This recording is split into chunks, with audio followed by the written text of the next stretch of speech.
First contact in the classroom. The vast lecture hall of the Galactic University of Xenostudies buzzed with an excitement rarely seen in academic settings. Hundreds of alien students, representing dozens of species from across the known universe, fidgeted in their seats. Some vibrated, others oozed, and a few seemed to phase in and out of visible existence. Today was no ordinary day of classes. It marked the first ever presentation by human exchange students. Professor Zixnath, a towering insectoid being with iridescent compound eyes, tapped a chitinous claw against the holopodium.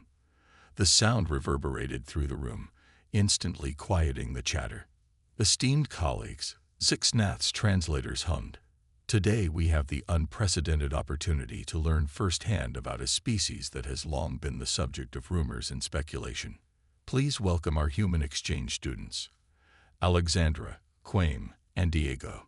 Three figures walked onto the stage, and a collective gasp rippled through the audience. The humans looked so unassuming. No tentacles, no exoskeletons, not even a hint of bioluminescence. Just 2 arms, 2 legs, and a head with a tuft of fur on top. Alexandra, a tall woman with copper-colored hair, stepped forward first. Greetings, everyone. We're excited to share information about our home planet, Earth, and our species with you today. A Zorblaxian in the front row raised a gelatinous pseudopod. Is it true that humans are made of meat? Actual organic tissue? Quaim, a broad-shouldered man with deep ebony skin, chuckled. Yes, that's correct. We're carbon-based life forms, mostly water and organic compounds. The hall erupted in murmurs. A quantumite flickered rapidly between states of existence, its voice a series of high-pitched beeps. But how do you survive? You're so squishy. Diego, the third human with olive skin, and a mischievous glint in his eyes, grinned. Oh, you have no idea. Let's start with where we live, shall we? Alexandra activated the holo display, projecting a stunning image of Earth. Swirling white clouds parted to reveal vast blue oceans and sprawling continents. This is our home, Earth. We classify it as a Class 5 Deathworld. The alien students recoiled in shock. Professor Zixnath's antennae twitched violently. Surely you jest. No sapient species could evolve on a Class 5 world. Quaim crossed his arms, his expression serious. I assure you, Professor, we're not joking. Earth is a planet of extremes.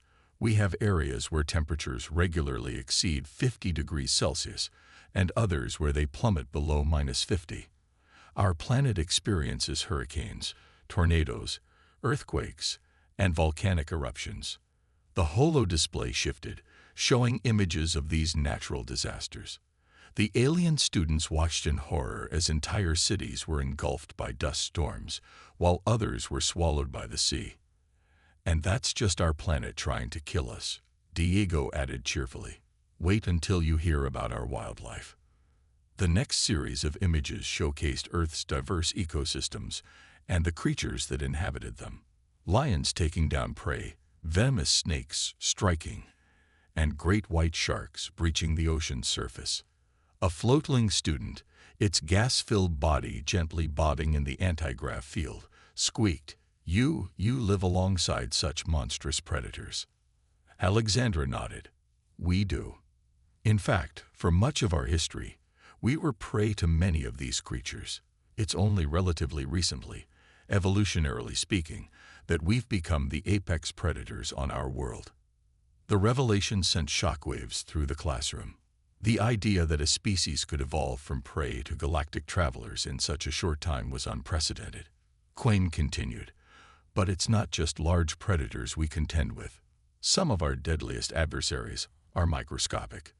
The holo display zoomed in, showing vivid images of bacteria and viruses. These are some of the pathogens we've battled throughout our history, plagues that once wiped out significant portions of our population.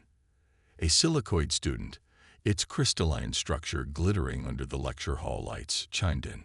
How did your species not go extinct? Such conditions seem unsurvivable. Diego's eyes gleamed with pride. That, my friends, is where the true strength of humanity lies. We adapt. We overcome. When nature throws a challenge at us, we don't just survive. We thrive. The holo display changed again, this time showing human achievements. Cities rising from deserts, research stations in Antarctica, submarines exploring ocean depths, and space stations orbiting Earth. Alexandra explained, "We've learned to inhabit nearly every environment on our planet. We've even taken our first steps into space, despite the fact that the vacuum of space is instantly lethal to us." The alien students were rapt, their earlier horror transforming into a mix of fear and admiration. Professor Zixnath's compound eyes reflected the images of human achievement, a newfound respect evident in their faceted depths. Quaim stepped forward, his voice filled with passion. "But perhaps our greatest strength isn't our physical adaptability, but our mental resilience. We face our fears, we push boundaries, we explore the unknown, not because it's easy, but because it's challenging." Diego nodded in agreement. "We have a saying on Earth, what doesn't kill you makes you stronger." It's not just a platitude. It's a fundamental part of our psychology. As the first part of their presentation came to a close, the lecture hall was abuzz with excited chatter. The alien students were beginning to understand that they were in the presence of something truly extraordinary, a species forged in the crucible of a death world, tempered by adversity, and driven by an insatiable curiosity. Alexandra smiled at her fellow humans before addressing the class once more. "We've only scratched the surface of what it means to be human. In our next session, we'll delve into how our harsh environment has shaped our societies, our technologies, and our dreams of the future." As the humans left the stage, Professor Zixnath's voice cut through the excited murmurs. "I believe, students, that we are witnessing a pivotal moment in galactic history. These humans, they are unlike anything we've encountered before, and I, for one, am eager to learn more." The anticipation in the room was palpable. The universe had just become a far more interesting place, and at its center stood humanity, the unlikely survivors of a death world, ready to take on the challenges of the cosmos. Survival of the fittest. The anticipation in the Galactic University of Tenacity had reached fever pitch. News of the human exchange students' first presentation had spread like wildfire across the campus, drawing an even larger crowd for their second session. The lecture hall was packed to capacity, with some alien students resorting to sharing physical space, quite a feat for species with widely differing environmental needs. As Alexandra, Quaim, and Diego took the stage, a hush fell over the audience. Professor Zixnath's mandibles clicked in what the translator rendered as a throat-clearing sound. "Students, let us continue our exploration of humanity and their death world, Earth." Alexandra stepped forward, her green eyes scanning the diverse audience. "Last time, we gave you an overview of Earth's harsh conditions. Today, we'll delve into how these conditions have shaped us as a species." The holo display flickered to life, showing a series of human silhouettes engaged in various activities: running, swimming, climbing, and more. Quaim began, his deep voice resonating through the hall. "Humans are persistence predators. Our ancestors didn't have claws, venom, or overwhelming strength. What we did have was endurance and adaptability." Diego chimed in, "We can outlast almost any other species on our planet in long-distance running. Our bodies are incredibly efficient at regulating temperature through sweating, allowing us to cool down while on the move." A Volturian student, its plasma-based form contained within a high-tech suit, pulsed with curiosity. "But surely your lack of natural weapons is a disadvantage." Alexandra smiled. "You'd think so, wouldn't you? But that very lack drove us to create tools. Our big brains and opposable thumbs allowed us to fashion weapons and traps, effectively extending our reach and power." The holo display shifted to show early human tools: stone axes, spears, and bows. The alien students marveled at the ingenuity of these simple yet effective implements. Quaim continued, "But it wasn't just about hunting. Our adaptability allowed us to survive in nearly every environment on Earth. The display now showed humans in various biomes: deserts, tundras, rainforests, and mountains. We developed technologies to protect us from the elements, to find or create drinkable water, to preserve food. A crystalline entity chimed in, its voice a melodious tinkle. But how do you cope with the constant threat of death from your environment? The psychological toll must be immense. Diego's eyes gleamed with a mixture of pride and something darker. That's where human resilience truly shines. We don't just cope. We challenge ourselves further. The holo display changed again, this time showing extreme sports. People skiing down near vertical mountain slopes, diving into deep underwater caves, and jumping from staggering heights with nothing but a thin fabric canopy to slow their fall. Gasps of shock rippled through the alien audience. Professor Zixnath's compound eyes widened to an almost comical degree. You do this voluntarily. For recreation. Alexandra nodded, barely suppressing a grin. We do. You see, the constant challenges presented by our world have instilled in us a deep-seated need to push boundaries, to test our limits. Quaim added, it's not just physical challenges either. We constantly push the boundaries of our knowledge, our technology, our understanding of the universe. The display now showed a montage of human scientific achievements: particle accelerators, space telescopes, and complex mathematical equations. Diego stepped forward, but perhaps the best way to understand human adaptability is through a demonstration. Professor Zixnath, with your permission, we'd like to conduct a small experiment. The insectoid professor's antennae twitched with interest. By all means, proceed. Diego pulled out a small device from his pocket. This is what we call a smoke detector. It's designed to alert us to the presence of smoke, which often indicates fire, one of the many dangers we face on Earth. Without warning, Diego activated the device. A shrill, piercing alarm filled the lecture hall. The effect on the alien students was instantaneous and chaotic. Gelatinous beings quivered and separated into smaller globules. Crystalline entities vibrated at frequencies that threatened to shatter them. Gaseous species rapidly changed colors in distress. Even the stoic Professor Zixnath skittered backwards, mandibles clacking in alarm. In contrast, the three humans remained calm. Alexandra raised her voice to be heard over the din. Please, everyone, remain calm. There is no danger. This is merely a demonstration. Quain reached over and deactivated the alarm. As silence fell, the alien students gradually recovered, reforming, recrystallizing, and stabilizing their colors. Diego explained, what you just experienced is a typical human response to danger. The loud noise triggers our fight-or-flight response, preparing us to deal with potential threats quickly. A shade being, its dark form barely visible, spoke up. But you didn't flee. You didn't even flinch. Alexandra nodded. That's because we've adapted. We know this sound means potential danger, but we've trained ourselves to react calmly, to assess the situation before panicking. Quaim added, this ability, to acknowledge danger but not be paralyzed by it, is crucial to our survival on a death world.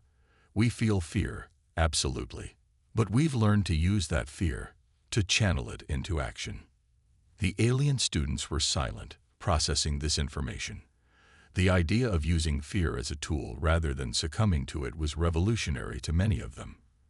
Professor Zixnath, having regained his composure, stepped forward. I believe we've just witnessed a profound demonstration of human resilience. It seems there is much more to your species than meets the eye. Diego grinned. Oh, Professor, you have no idea. We've only just begun to scratch the surface. As the second session drew to a close, the atmosphere in the lecture hall had changed. The initial fear and shock had given way to a grudging respect, tinged with more than a little awe. These humans, these Deathworlders, were not just survivors. They were conquerors of their own limitations. Alexandra addressed the class one final time. In our next session, we'll explore how our challenging environment has shaped our societies, our conflicts, and ultimately, our journey to the stars. Until then, we encourage you all to ponder this question. In a universe full of dangers, is it better to hide or to face them head-on? As the humans left the stage, the alien students burst into animated discussions. The universe had just become a much more complex place, and humanity was quickly establishing itself as a species to be reckoned with. The galactic community would never be the same again. The art of war and peace. The lecture hall of the Galactic University of Tenacity was abuzz with anticipation. The human exchange students' presentations had become the talk of the campus, drawing an even larger crowd than before. As Alexandra, Quaim, and Diego took the stage, a respectful hush fell over the diverse alien audience. Professor Zixnath's mandibles clicked excitedly. Esteemed colleagues, today our human guests will delve into how their challenging environment has shaped their societies and conflicts. I must warn you, some of this information may be disturbing. Alexandra stepped forward, her expression serious. Thank you, Professor. In our previous sessions, we've discussed the physical and psychological adaptations that have allowed humans to survive on Earth. Today, we'll explore how these adaptations have influenced our social structures and our history. The holo display flickered to life, showing a timeline of human civilization. Quaim began, his deep voice carrying a note of gravity. Like many species, humans started in small nomadic groups. But as we developed agriculture and settled in one place, our societies grew more complex. Diego chimed in, and with complexity came conflict. Resources were often scarce, and competition fierce. This led to the development of what we call warfare. The alien students shifted uncomfortably as the holo display showed scenes of human conflicts throughout history. From ancient battles with spears and swords to modern warfare with advanced weaponry, the images were a shocking display of violence. A harmonious collective, a being composed of thousands of tiny organisms working in unison, vibrated in distress. But why? Why would you turn your adaptability and tool-making skills against your own kind? Alexandra sighed, her eyes reflecting a deep sadness. It's a question we've grappled with throughout our history. In many ways, conflict is an extension of the survival instinct that allowed us to thrive on our Deathworld. When resources are scarce and threats are constant, the ability to defend oneself, or to take from others, can mean the difference between life and death. Quaim nodded solemnly.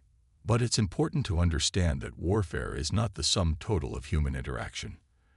In fact, our history is equally filled with examples of cooperation, diplomacy, and peacemaking. The holo display shifted, now showing scenes of human cooperation, the formation of the United Nations, international scientific collaborations, and global humanitarian efforts. Diego added, in fact, it's our capacity for both conflict and cooperation that has driven much of our technological progress. Many of our greatest innovations came as a result of the pressures of warfare, only to be repurposed for peaceful means.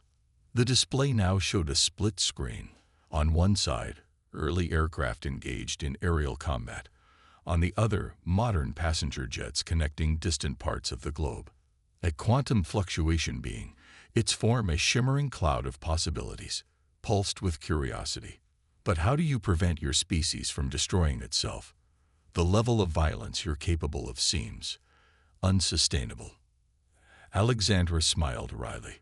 You're not wrong. We've come close to self-destruction more than once. But the same drive that leads us to conflict also pushes us to find solutions.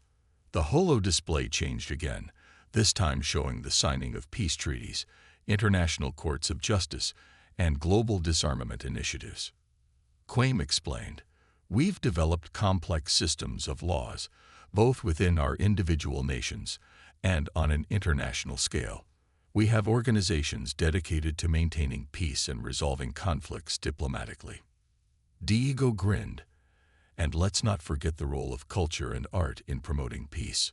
Our literature, music, and films often explore themes of conflict resolution and the consequences of war, helping us to understand and empathize with different perspectives. The alien students watched in fascination as the display showed a montage of human artistic expressions, from cave paintings depicting hunts to modern anti-war protests and peace symbols. Professor Zixnath's compound eyes reflected the changing images. It seems, students, that humanity's relationship with conflict is far more complex than we initially assumed. Alexandra nodded. Indeed, Professor. And perhaps the most important lesson we've learned from our history of conflict is this: our greatest strength lies not in our ability to wage war, but in our capacity to wage peace. Quaim stepped forward, which brings us to a crucial point in our history, our venture into space. As we reached for the stars, we realized that our old conflicts seemed petty in the face of the vast, unknown universe. The holo display now showed humanity's early space missions, international space stations, and finally, their first contact with alien life. Diego's voice filled with passion. Meeting other intelligent species was a watershed moment for humanity. It united us in a way that nothing on Earth ever had. We realized that in the grand scheme of the universe, our differences were far outweighed by our similarities. A crystalline entity chimed in, its voice a melodious tinkle. But weren't you afraid? Meeting potentially hostile alien species after your history of conflict. Alexandra laughed softly. Oh, we were terrified. But remember what we said about human nature. We don't let fear stop us. We use it to drive us forward. We chose to approach the galaxy with open hands rather than closed fists. Quaim nodded. We decided that the lessons we learned from our history of conflict and cooperation on Earth could serve us well in navigating interstellar diplomacy. The holo display showed scenes of human diplomats meeting with various alien species, human scientists collaborating with alien researchers, and mixed crews on spacecraft. Diego grinned broadly. And here we are today, exchange students at a galactic university. I'd say our approach has worked out pretty well so far. The alien students buzzed with excited chatter. The humans' complex history of conflict and peacemaking painted a picture of a species that was at once terrifying and admirable. Professor Zixnath stepped forward, mandibles clicking thoughtfully. I believe we just received a profound lesson in the duality of sentient nature. Humans, it seems, embody both the potential for great destruction and the capacity for remarkable progress. Alexandra addressed the class one final time. As we move forward into the galactic community, we bring with us this dual heritage. We've seen the worst of what conflict can do, but we've also witnessed the incredible achievements that cooperation can bring. Our hope is that by sharing our experiences, both positive and negative, we can contribute to a more peaceful and prosperous galaxy for all species. As the third session drew to a close, the atmosphere in the lecture hall was electric with intellectual excitement. The alien students had been given a glimpse into the complex tapestry of human history, and it had fundamentally changed their perception of these Deathworld survivors. Quaim's deep voice carried over the excited murmurs. In our next session, we'll explore how our turbulent history and challenging environment have shaped our approach to science, exploration, and problem-solving. Until then, we encourage you to reflect on this question. In a universe of incredible diversity, how can we turn our differences into strengths rather than sources of conflict? As the humans left the stage, the alien students erupted into animated discussions. The galaxy was rapidly coming to understand that humanity was not just a species to be reckoned with, but perhaps one that held crucial lessons for all sentient beings. The path to a truly united galactic community suddenly seemed both more challenging and more achievable than ever before. Pushing the boundaries. The anticipation in the Galactic University of Tenacity had reached unprecedented levels. The lecture hall was filled beyond capacity, with latecomers resorting to quantum entanglement viewing from adjacent rooms. As Alexandra, Quaim, and Diego took the stage, a reverential hush fell over the audience. Professor Zixnath's antennae quivered with excitement. Esteemed colleagues, Today, our human guests will enlighten us on how their species approaches science, exploration, and problem-solving. Prepare yourselves for what promises to be a mind-expanding session. Alexandra stepped forward, her eyes gleaming with enthusiasm. Thank you, Professor. In our previous discussions, we've touched on how our challenging environment and complex history have shaped us. Today, we'll explore how these factors have influenced our pursuit of knowledge and our drive to push beyond our limits. The holo display flickered to life, showing a montage of human scientific achievements throughout history. Quain began, his voice filled with pride. Humanity's journey of scientific discovery has been driven by an insatiable curiosity about the world around us. From the earliest astronomers mapping the stars to modern quantum physicists unraveling the fabric of reality, we've always sought to understand the unknown. Diego chimed in, but it's not just about understanding. It's about pushing boundaries. We have a saying on Earth: necessity is the mother of invention. Our harsh environment has constantly challenged us to innovate or perish. The display shifted to show human innovations in various fields: medicine, engineering, computer science, and more. The alien students watched in awe as centuries of progress unfolded before their eyes. The hive mind entity, its multitude of components swirling in a mesmerizing pattern, spoke up. But surely there were limits to what you could achieve on a Deathworld. How did you progress beyond mere survival? Alexandra smiled. That's an excellent question. You see, for humans, survival was never enough. We've always had this burning desire to not just exist, but to thrive, to explore, to achieve the impossible. The holo display now showed scenes of human exploration: sailors crossing vast oceans, mountaineers scaling the highest peaks, divers plumbing the ocean depths. Quaim explained, this drive to explore has been a constant throughout our history. Even when we had mapped every corner of our world, we looked to the stars and said, what's next? The alien students watched in fascination as the display showed humanity's journey into space, from the first satellites to moon landings, Mars colonies, and eventually faster-than-light travel. A quantum fluctuation being pulsed with curiosity. But space is even more hostile than your Deathworld. How did you overcome the challenges? Diego grinned broadly. The same way we've always done, with a combination of ingenuity, determination, and a healthy dose of what we call crazy ideas. The display now showed a series of futuristic technologies: terraforming equipment, advanced life support systems, and antimatter engines. Alexandra added, many of our greatest scientific leaps came from what seemed like impossible challenges. When faced with a problem, humans have a unique ability to think outside the box, to come up with solutions that seem crazy at first glance. Quain nodded. Take our development of faster-than-light travel, for instance. For centuries, it was considered impossible. But a group of physicists decided to question the very fundamentals of how we understood space-time. The holo display showed complex equations and diagrams of warp fields. The alien students leaned forward, their various sensory organs straining to comprehend the revolutionary concepts. Diego's eyes twinkled with mischief. Of course, not all our crazy ideas work out, but we have a saying for that too. Failure is not the opposite of success, it's part of success. The display shifted to show various failed experiments and prototypes throughout human history, followed by the successful innovations they eventually led to. A crystalline entity chimed in, its facets refracting light in patterns of confusion. But doesn't failure discourage you? How do you maintain your drive in the face of setbacks?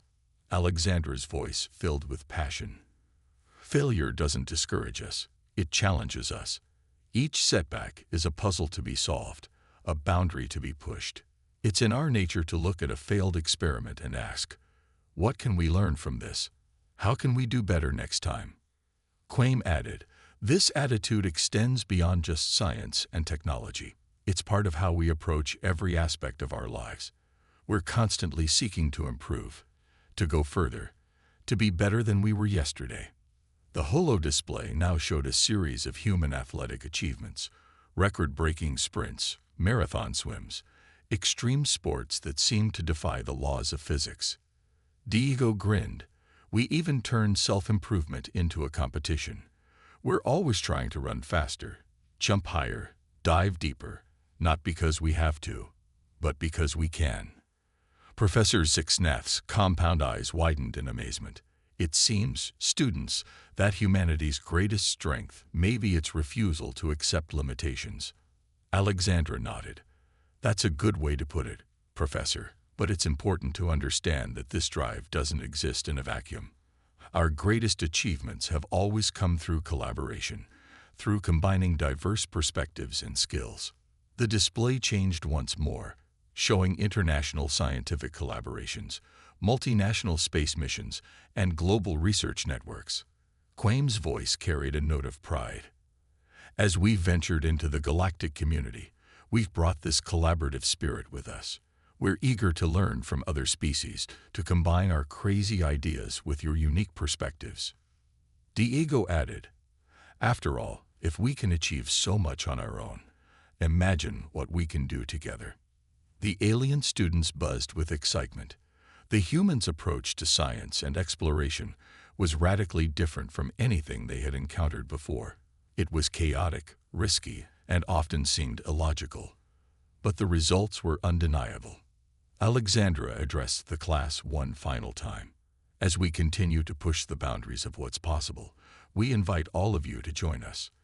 The universe is vast and full of mysteries, and we believe that together we can unravel them. As the fourth session drew to a close, the atmosphere in the lecture hall was electric with possibilities. The alien students had been given a glimpse into the relentless human drive for progress, and it had ignited a spark of excitement in even the most stoic among them. Quame's deep voice carried over the excited murmurs. In our final session, we'll explore how our diverse cultures, our complex emotions, and our unique perspectives on life and the universe have shaped us as a species. Until then, we challenge you to think about this. What seemingly impossible problem would you like to solve, and how might a crazy idea help you do it? As the humans left the stage, the alien students erupted into animated discussions. The galaxy was beginning to understand that humanity's greatest contribution to the interstellar community might not be their technology or their resilience, but their unrelenting spirit of innovation and exploration. The future suddenly seemed brighter, more exciting, and full of endless possibilities. Unity in diversity. The Galactic University of Tenacity was abuzz with excitement for the final presentation by the human exchange students. The main lecture hall had been expanded through spatial manipulation technology to accommodate the unprecedented number of attendees. As Alexandra, Quame, and Diego took the stage for the last time, a wave of anticipation swept through the diverse audience. Professor Zixnath's exoskeleton shimmered with barely contained excitement. Esteemed colleagues, we have reached the culmination of this extraordinary series. Today, our human friends will explore how their cultural diversity, emotional complexity, and unique perspectives have shaped their species. Prepare for a journey into the very essence of humanity. Alexandra stepped forward, her eyes scanning the sea of alien faces. Thank you all for joining us on this exploration of what it means to be human. Today, we'll delve into perhaps the most complex aspect of our species, our cultures, our emotions, and our search for meaning in the universe. The holo display came to life, showcasing a breathtaking montage of human cultural diversity. Vibrant festivals, ancient traditions, modern art, and everything in between. Quame began, his voice rich with emotion. As you've seen in our previous sessions, humanity has faced countless challenges throughout our history. But perhaps our greatest challenge, and our greatest strength, has been learning to live with each other. Diego nodded, adding, our planet may be a death world, but it's also incredibly diverse. This diversity is reflected in our species, in our appearances, our languages, our beliefs, and our ways of life. The display shifted, showing maps of Earth with its myriad nations, languages, and ethnic groups. The alien students marveled at the kaleidoscope of human diversity, a collective consciousness being, its form a swirling mass of interconnected particles, pulsed with curiosity. But how do you maintain cohesion with such diversity? Doesn't it lead to conflict? Alexandra smiled wryly. Oh, it absolutely does. As we've discussed before, our history is filled with conflicts arising from our differences. But it's also filled with incredible moments of unity, of cultures coming together and creating something greater than the sum of their parts. The holo display now showed scenes of cultural exchange, music festivals featuring styles from around the world, international sporting events, and global scientific collaborations. Quaim explained, "We've learned, often the hard way, that our diversity is not a weakness to be overcome, but a strength to be celebrated. Each culture, each perspective, brings something unique to the table." Diego grinned. "Think of it like an ecosystem. Just as biodiversity makes an ecosystem more resilient and adaptable, our cultural diversity makes our species more robust and innovative." The alien students watched in fascination as the display showed how different human cultures had contributed to advancements in science, art, philosophy, and technology. A quantum entanglement entity, its form flickering between multiple states, chimed in. But what about emotions? We've observed that humans seem to experience a wide range of intense feelings. Doesn't this complicate things further? Alexandra nodded. Absolutely. Our emotions are a double-edged sword. They can drive us to incredible acts of courage, creativity, and compassion. But they can also lead to irrational behavior, conflict, and suffering. The holo display shifted to show a spectrum of human emotions, from joy and love to anger and sorrow. It then expanded to show how these emotions had inspired great works of art, literature, and music. Quaim's voice was thoughtful. Our emotions are intrinsically linked to our survival instincts. Fear keeps us alert to dangers.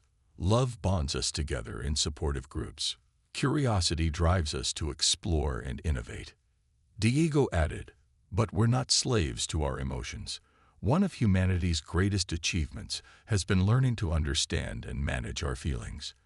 We've developed philosophies, psychologies, and even technologies to help us navigate our emotional landscape." The display now showed meditation practices, psychological therapies, and even advanced emotional regulation technologies used in space travel. A hive-mind entity buzzed with interest. But how do these complex emotions and diverse cultures influence your view of the universe and your place in it? Alexandra's eyes lit up. That's a profound question, and one that humans have been grappling with for millennia. Our search for meaning in the universe is perhaps one of our most defining characteristics. The holo display began to show a series of human philosophical and religious symbols, scientific theories about the nature of reality, and artistic representations of humanity's place in the cosmos. Quaim explained, "Throughout our history, we've created countless myths, religions, and philosophies to try to understand our existence. As our scientific knowledge has grown, these ideas have evolved, but the fundamental questions remain." Diego nodded. Who are we? Why are we here? What is our purpose? These are questions that every human grapples with at some point in their life, and while we may not have definitive answers, the very act of asking these questions has driven much of our progress as a species. The alien students watched in awe as the display showed how humanity's quest for meaning had led to advancements in mathematics, physics, art, and even interstellar travel. Professor Zixnath's compound eyes reflected the changing images. It seems, students, that humanity's greatest strength may be its ability to find unity in diversity, to channel complex emotions into creativity, and to never stop questioning its place in the universe. Alexandra nodded, her voice filled with passion. As we ventured into the stars and met other intelligent species, our perspective has only broadened. We've come to see that the diversity we cherish on Earth is just a fraction of the incredible variety that exists in the universe. Quaim added, and we've realized that our quest for understanding is not unique to humanity. It's something we share with every sentient species we've encountered. Diego grinned broadly, which brings us to why we're here at this galactic university. We believe that by sharing our experiences, our cultures, our emotions, and our questions with other species, we can all grow and learn together. The holo display showed one final image, a view of the Milky Way galaxy with countless stars and worlds waiting to be explored. Alexandra addressed the class one last time, her voice filled with hope and determination.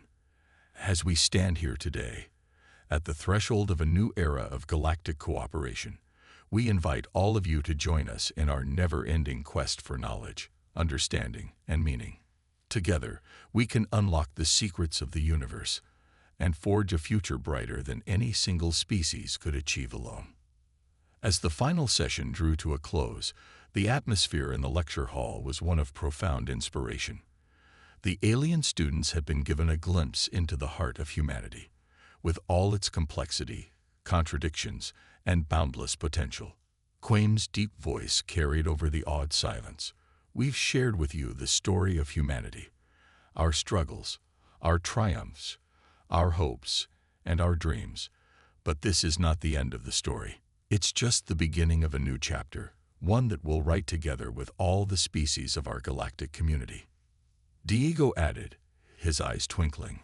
So, who's ready for the greatest adventure in the history of the universe? The lecture hall erupted in a cacophony of excited alien vocalizations. Tentacles waved, crystalline structures vibrated, and energy beings pulsed with enthusiasm. Even the stoic Professor Zixnath was caught up in the moment, his mandibles clicking rapidly in what his translator rendered as joyous laughter. As the human students left the stage for the final time, the impact of their presentations was palpable. The galaxy had been introduced to humanity in all its complex, contradictory, awe-inspiring glory. And while some might still view humans as dangerous Deathworlders, many more now saw them as valuable allies in the grand adventure of cosmic exploration and understanding. The universe, it seemed, had become a much more interesting place, and humanity, against all odds, had found its place among the stars, not as conquerors, but as fellow explorers, bound by a shared curiosity and an unquenchable thirst for knowledge. The future, vast and unknown, beckoned to all sentient beings, promising adventures beyond imagination. And humanity, with its unique blend of resilience, creativity, and unwavering spirit, was ready to lead the way into that bright, uncertain, and infinitely exciting future.